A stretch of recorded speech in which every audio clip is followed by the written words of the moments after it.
Next మనము డివిజన్ల వారీగా చర్చించుకుందాం. డివిజన్ల వారీగా మీకు చెప్తున్నాను.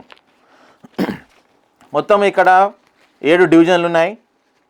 అందులో ఒకటి షేక్పేట, రహమత్ నగరు, బోరాబండ, యూసుఫ్గూడ, ఎర్రగడ్డ, వెంగళరావు నగర్, సోమాజిగూడ కొద్దిగా పార్ట్ ఉంది. ప్రతి డివిజన్లో మనము 2-3 రౌండ్స్ చేసుకున్నాక వచ్చిన రిపోర్ట్ ఇది. బీజేపీ నుంచి, అలాగే కాంగ్రెస్ నుంచి, బీఆర్ఎస్ నుంచి ఎవరికి ఎంత పడ్డాయి. షేక్పేట డివిజన్ లోపల బీజేపీకి 9.11, కాంగ్రెస్కు 46.36, బీఆర్ఎస్కు 43.65, ఇతరులకు 1%.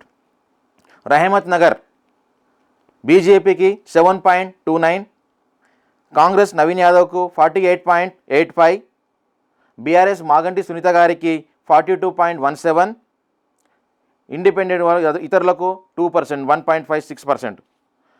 బోరబండ డివిజన్ బీజేపీకి 6.1%, కాంగ్రెస్ నవీన్ యాదవ్కు 50.4%, బీఆర్ఎస్ మాగంటి సునీత గారికి 41.2%, ఇతరులకు 2.3%. యూసుఫ్గూడ డివిజన్ బీజేపీకి 10.5%, కాంగ్రెస్ నవీన్ యాదవ్కు 50.25%, మాగంటి సునీత గారికి 36%, ఇతరులకు 3.25%. యూసుఫ్గూడ డివిజన్. ఇప్పుడు ప్రజెంటు ఎర్రగడ్డ డివిజన్.